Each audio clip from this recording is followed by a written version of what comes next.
Growing up, my favorite shows were Power Rangers, Bugs Bunny, and the Roadrunner. Did you ever think that any of your favorite shows growing up affected the way that your behavior was growing up? Like Power Rangers fought bad guys all day, and Elmer Fudd chased Bugs Bunny with a shotgun around, and the Coyote used dynamite and other explosives to try to kill the Roadrunner.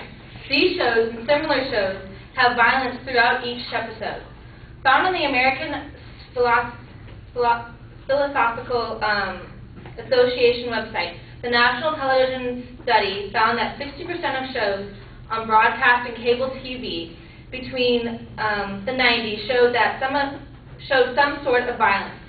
I am here today to show to you that violence shown on TV has an impact on the aggressive behavior in children.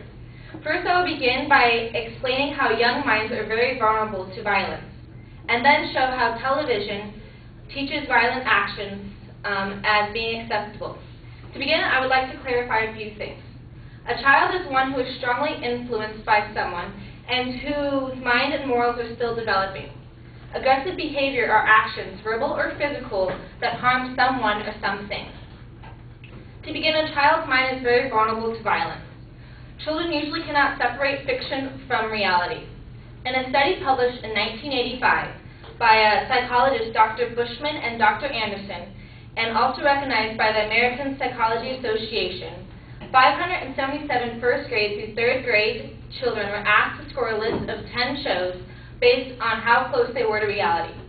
71% based reality on what they watched in their shows. When a child cannot separate what they see on television and what happens in the real world, they begin to learn habits and morals from characters on TV, just as if they were to learn them from parents or guardians. Children imitate what they watch on TV. In an American Psychological Association recognized 1995 study done by 3 psychologists, 2 groups of elementary students were split, and one watching an episode of Power Rangers and the other watching a neutral show which didn't have any violence in it. Later, these children were observed in the classroom, and the ones who had watched Power Rangers showed 7 times more aggressive acts than those who were in the control group but who watched the neutral show. These acts included kicking, hitting, shoving, and insulting a peer, which were similar acts that are seen in Power Rangers. Clearly, it can be seen that children who watch shows such as these cannot separate fiction from reality, and therefore imitate what they watch. There is another factor, though, that links violence on TV with the aggressive childhood behavior. Secondly, television teaches young viewers that violent actions are acceptable. When a violent act is justified, a child is less likely at seeing these acts to be wrong. In the book Children Responses to the Screen, a 1999 study by Dr. Karmer and Dr. Valkenberg presented to a group of children 2 different shows with the same violent act of the perpetrator hitting someone. In one show, the act was justified by defending a grandmother, while in the other shows, the act was unjustified. 98% of the children who saw that the unjustified act was wrong, while only 30% saw that the justified act was wrong. Children who have some conception between right and wrong can still be deceived by TV when the act is somewhat justified. Also, violent actions are seen as acceptable when they are rewarded. In the book Children, Adolescents, and the Media, it states that a child observes a model enact a behavior and then witnesses the reinforcement that the model receives. If the model is rewarded, then the child too feels reinforced and will imitate or perform the same behavior.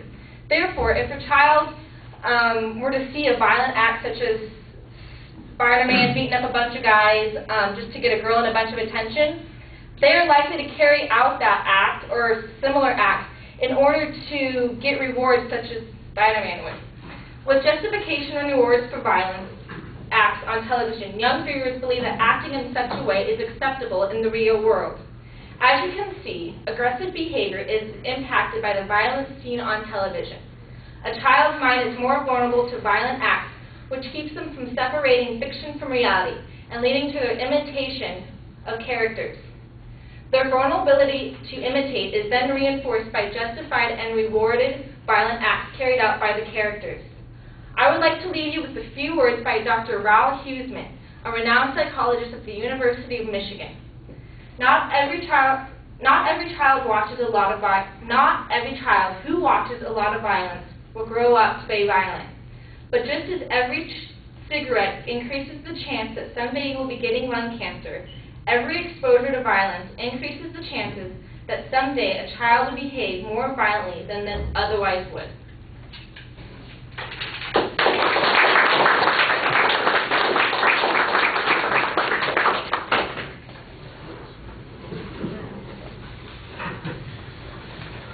All right, I like the personal example that you use for your attention device, along with the rhetorical question. You've got a clear statement of what your claim is.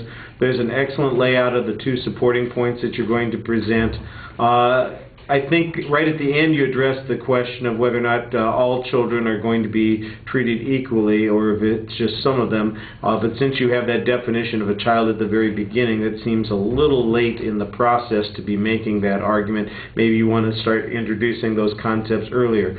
The signposting on the first point was very solid, and the second point also. You get to an issue of the notion of right and wrong on that second point, and I think you need some clarification on that. You're dependent on, you've got a couple of places where there's some hypothetical examples that you're using, and they're okay. The data that you have that's pretty strong, you do a good job trying to give us qualifications for the experts when you're citing them, and the studies when you cite them. And we've got the one study that talks about the volume of violent activity, and the other study that mentions the 7 times more aggressive in that one particular study. I thought that was pretty solid. And you really did a good job of trying to reinforce the qualifications of the authorities on a couple of those points. I did, however, hear some data that sounded like it is, I don't want to say exactly old, because 15 years doesn't seem that long ago to me, but it is a chunk of time, and if there's not any more recent data, then maybe some explanation as to the likelihood that there's not any significant change in the last 15 years, that would be helpful. I thought the summary was really solid in explaining what the issue was, and like I said, you addressed that question of all the kids at the end. It's a cumulative sort of effect. The presentation is very effective. We can hear you. You're forceful. You look at the audience when you're speaking, and I thought that worked very effectively. Thank you.